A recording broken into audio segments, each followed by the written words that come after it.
Ayon sa Philippine Cancer Society, nasa 150,000 na mga bagong kaso ng cancer na naitatala sa bansa kada taon. Ngunit marami sa mga kasong ito ang hindi naisa sa ilalim sa karampatang gamutan. Isa na nga ito sa mga dahilan ang sobrang kahirapan. Sa ikalimang edisyon ng charity event at unang charity mula nang lumabas ang SEC registration number ng Manlalakbay Guardians International Incorporated, tampok po namin ang kwento ng 48 anyos na ginang na si Relly Maguddayaw na halos 10 taon nang lumalaban sa 3 uri ng cancer na dumapo sa kanya. Kaya ang kalagayan ito ni Relly, doble dagok daw sa kanilang pamilya na umaasa lamang sa kakarampot na sahod ng asawa na nasa Isabela. This is the first charity na meron tayong SEC. So, napakagal siya. It's happen lang na sabi nga, umulan, bumagyo, ayos lang.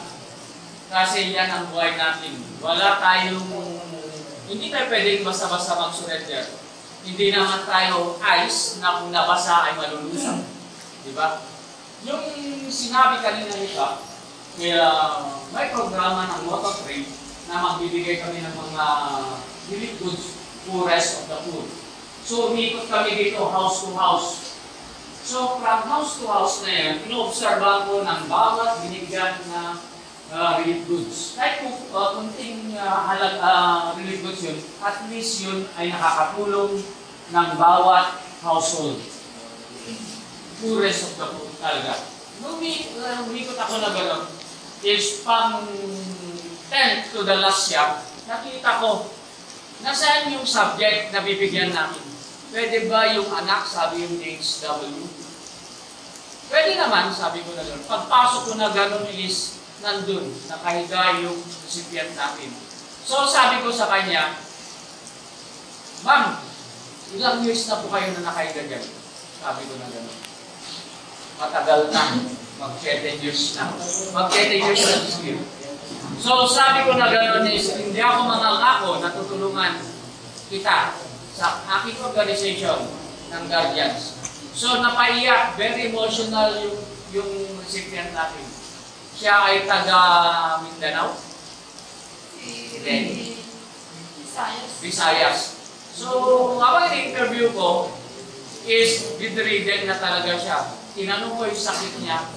Is lahat ng cancer na sa kanya. Doon ko na napag-isip na tutulungan natin at very brave siya. Malakas ang loob niya. Kasi cancer of the bone, cancer of the breast, and cancer of the lungs. So, lahat na nandito, nagpapasalamat ako sa tulong ng ating founding chairman, yung pagkakapit ng barangay captain and barangay officials, at yung mga ibang chapters na tumulong, ay humingi ako ng salamat. Maraming salamat and God bless. Sa Barangay Bawan West, sa bayan ng Solana, Cagayan, nakilala namin si Ginang Relly na nakaratay sa dating kusina sa bahay ng kanyang hipag. Dito na rin siya pinapaliguan at pinapakain. Bali, kusina namin ito sir dati. Ibinaba lang siya kasi ganyan na siya. Diyan na siya naliligo. Siya ay na-diagnose na may breast cancer, lung cancer at bone cancer. Dati raw ay aktibo siya sa bahay at siya ang nag-aalaga sa kanyang mga anak. Ngayon, dahil naging baldado sa karamdaman, siya na ang inaalagaan ng isa sa 2 niyang babaeng anak na minor de edad pa lamang, katuwang ang kanyang hipag. Tulong na may bibigay natin, baka naman po pwede siyang madala at makasema. Kahit pa paano po, mag-isan man lang yung sakit. Kasi alam mo po mga yung sakit, pain po talaga ang pasyente.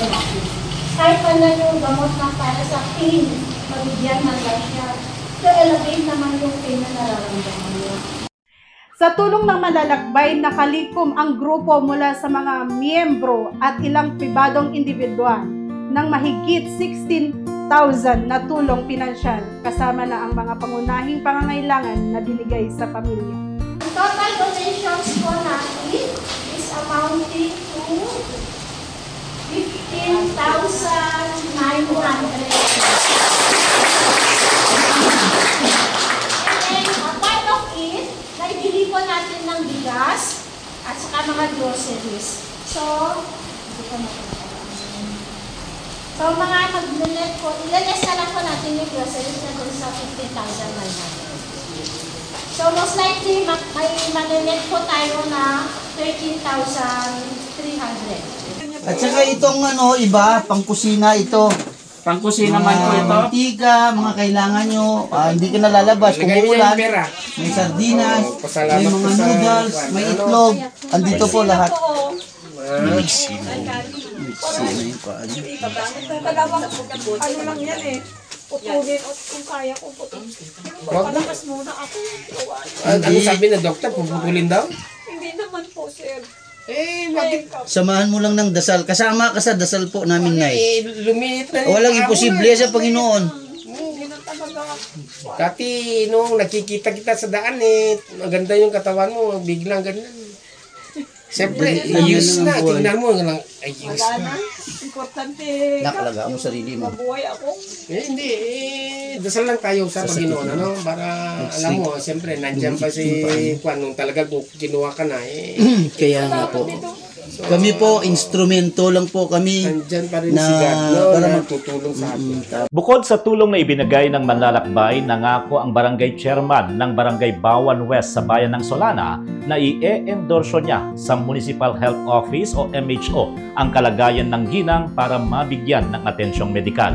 Kasama na ang tulong na maaari pa nitong makuha sa DSWD at sa iba pang ahensya ng gobyerno. Ihahanapan rin niya ng adjustable wheelchair ang ginang na isa sa mga request dito. Sino naglalagad ng FA mo sa sa DSW? Wala? Meron dapat quarterly, meron mga cancer patient, meron. Dapat kuha sila ng birth, anong tawag dito sa barangay kasi quarterly yan. O hindi na natatanggap. Sa financial mo sa hindi bakit 1,000 cancer patient, 5,000 yan 1,000? Hindi. 5,000, iba yung sa patient, pagka-cancer, 5,000 yung bibigay ng DSWD. Kay mayor o sa financial capital. Kulang pa nga pagbili ng ano. Tapos check up mo. Dapat may check up, monthly check up ka. Hindi mo na kayang upo. Nakaganyan ka na talagang as in maghapon, isang araw. Sakit yan, yung likod mo na yun. Oo, buti hindi. Bedsore ka. Nagbe-bedsore yan Tingnan mo, Pawis. payat mo na Wala ka naman ako. Tumaba-taba ko nung nawala ito. Wala kang wheelchair? Pagkain mo pa. Stress pa ako. Ayun, may wheelchair siya. Kay Weng, hindi mo Ayaw na nga ako kasi sabi niya walang talent na walang Sa kanyang mensahe, itinaabot ni Taydel ang taos-puso nitong pasasalamat sa bawat miyembro, kasabay ang kanyang pangakong ipaglalaban niya ang kapatiran. Muli na rin niyang binigyang diin ang panata ng organisasyon na tutulong ako sa abot ng aking makakaya. Kayo ang lakas ko. Kaya ako lumalaban dahil sa inyo. Di iwan ka lang, hindi ko kayo iiwan.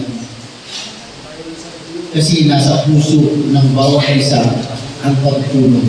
Lagi niyong iisipin yung panata ng guardians. Tutulong ako sa abot ng ating makakaya. Masarap po ang tumulong kesa tayo po ang tutulungan.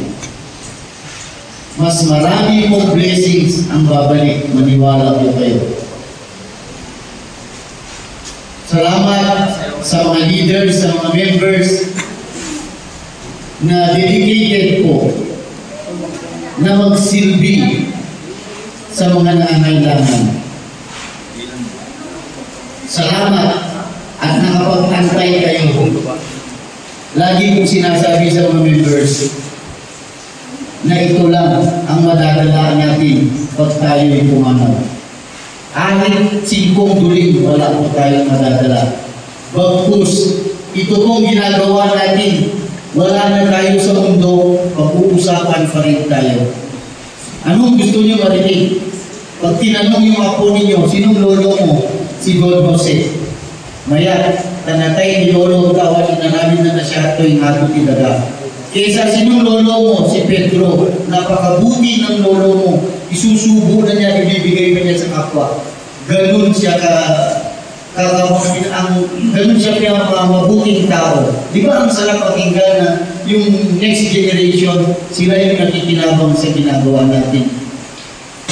Natural, gagayahin nila yung legacy na iiwan natin dahil masarap po ang tumulong. Hindi po tayo ginising ng Panginoon araw-araw para lang maglaro sa cellphone, makipagsugal, makipag-inuman. Bagkus, ginising po tayo kasi may purpose po yung Panginoon. Kaya salamat sa inyong lahat. Actually, itong tulong na ginagawa namin galing po sa bulsa ng bawat miyembro po. Walang pilitan sa pagtulong, kahit magkano basta galing po sa puso. Ngayon po, nakita ng mga taong bayan na ang ginagawa namin pagtulong ay maganda pala. Kaya marami pong hindi ka dyan sa nagbibigay din ng tulong sa kapwa. Kasi ang ginagawa po namin, magmula po sa picture ng beneficiaries, medical abstract, medical clearance, sa mga donors, hanggang sa pagbigay po sa beneficiaries, may pirma. Yun po ang tinatawag na transparency. Wala po kami tinatago, wala po kami kinukuha kahit 5 duling bagkus, dinadagdagan pa po namin para mas makatulong po dun sa beneficiaries. Hindi man namin madugtungan yung buhay ng hipag mo. May isa lang po namin yung nararamdaman niya. Actually, may request ko nga siya, di ba? Wala lang kasi si Tatay Greenman dito. Ano ba yung request niya? Di ba, Tatay Kali? Gusto po niya makita yung anak niya habang buhay pa siya. Gusto niya pauwiin. Hindi naman po dito natatapos yung pagtulong po namin. Handa po kaming tumulong. Bumagyo ano, andito po yung mga lalakbay Pilipinas para patuloy po magbigay ng tulong sa abot ng aming makakaya na galing po sa puso ng bawat isa.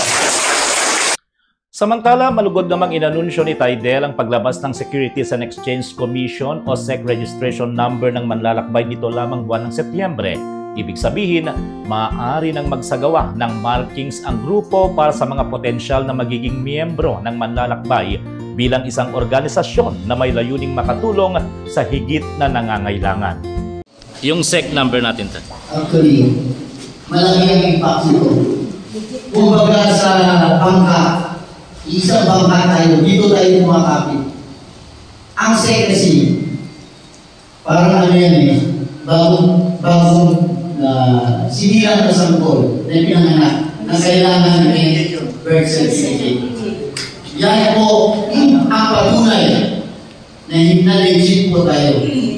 Kasi yung binabato ng kabila, bakit hindi kayo magmamarkings? Kasi wala kayong SEC. Actually po, ang charity, hindi po nakukuha yan sa SEC. Bagkus, yan po ang salamin ng kapwa natin upang gumawa ng kabutihan.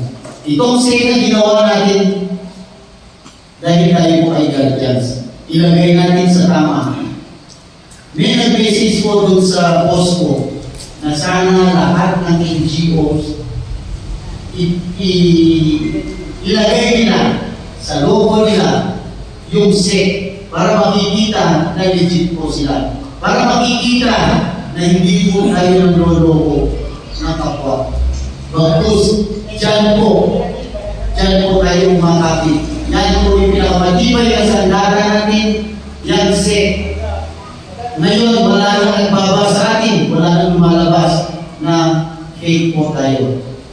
Dahil sa puso ng bawat isa, hindi po tayo fake. Kung wala pa po yung SEC natin, lahat hanggang tumulong sa kapwa. Dahil yun po ang sinumpaan natin sa kabatirang guardians. Ang tumulong, nakalagay doon, nakasaad doon na handa akong tumulong.